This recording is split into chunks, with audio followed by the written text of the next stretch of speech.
Yeah. I just have a quick question on the extraction rate. Like Poch, I'm very interested in the possible uses of this data. For instance, to analyze possible regime change, and we are seeing some regime changes in some parts of the world right now.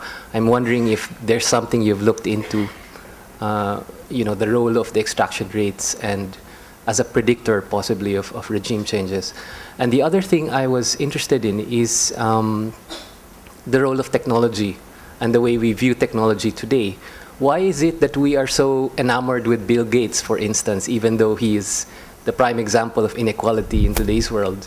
Whereas if it were a landowner, we would be so disgusted that the landowner would be, so rich, and we would be not as rich as the landowner.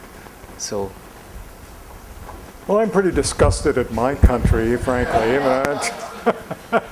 but that's my politics. Fair enough.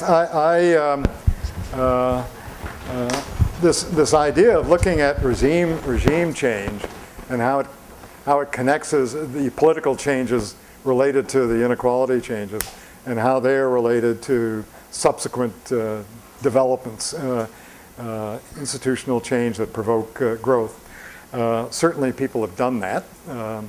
Acemoglu and Johnson have done this, looking at Britain in this QJE piece. I don't know how they got it published, but in the QJ must be good. And they show how changes in the, they're asking what provokes the elite to vote against their own interests. And what they vote for in England, of course, early in the 18th century is, let's give the vote to merchants. So the landed elite allow the merchants to have voice. And then the merchants at the top. And then it drops down more and more merchants.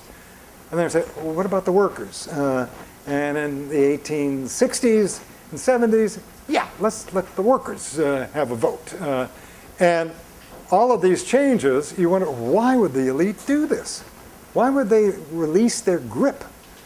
Well, it has to do with the behavior of the extraction rate. But of course, as soon as the vote starts drifting down to those at the bottom, they vote for more education, better infrastructure, cleaning up the cities, lowering infant mortality rates, and all that stuff. It doesn't help the elite.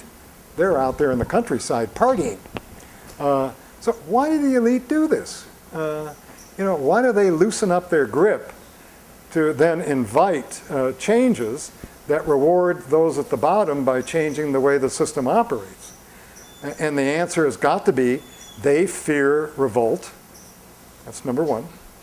And the number two is the elite themselves fight with each other because they're greedy, and they fight with each other. And they say, suppose we extend the vote downwards to a few guys. Are they going to vote for my position regarding slavery in the Caribbean, or will they vote for the other guys? And there's a lot of motivation to extend the vote downwards, hoping that the votes will come in your direction. Does this sound familiar in the Philippine framework? Certainly sounds familiar in the American framework. So those kinds of political economy stories are so powerful in connecting inequality, political decision-making, and ultimate institutional change and subsequent development.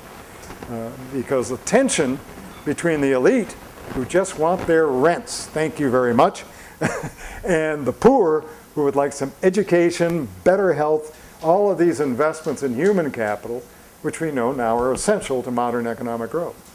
So they're inconsistent with each other. And how it's resolved by distribution changes and political power is the core of political economy, sure.